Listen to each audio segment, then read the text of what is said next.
யாரிடமும் எப்பொழுதும் நிரந்தர பகையை வைத்துக் கொள்ளாதீர்கள். கரெக்டா? நிரந்தர பகை வேண்டவே வேண்டாம். இன்னொன்னு, யாரோ ஒருவர் சொல்லிய சொல்லை வாழ்நாள் முழுவதும் இதயத்தில் தூக்கி சுமக்காதீர்கள். அதனாலதான் அவனை பார்க்கிறப்பலாம் வெறுப்பா வரும் நமக்கு. மூணாவது, நீங்கள் உலகத்தில் எந்த புதுமையான புரட்சியும் செய்ய வேண்டிய அவசியம் இல்லை. வீட்டில் இருப்பவர்களிடம் அன்பு காண்பிப்பதுதான் நீங்கள் செய்ய வேண்டிய முதல் புரட்சி. நாலாவது, குழந்தைங்களை இப்படி இருங்க, அப்படி இருங்க, அப்படி வளருங்க, இப்படி வளருங்கன்னு சொல்றதை நிறுத்திட்டு எப்படி வளர வேண்டும் என்று வாழ்ந்து காண்பியுங்கள். அவர்கள் வாழ கற்றுக்கொள்வார்கள்.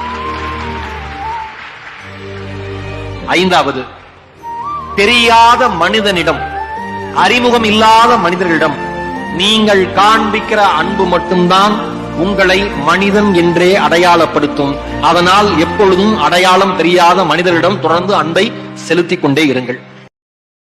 நாக்கு இருக்கே, அது ஒரு அபாயமான ஆயுதம். அதனால்தான் பாய்க லாக்கப்புக்குள்ள அழைச்சு வச்சிருக்காங்க. என்ன செய்யறது? இந்த நாகரிக உலகத்துல நான் ஒரு ஏமாளி.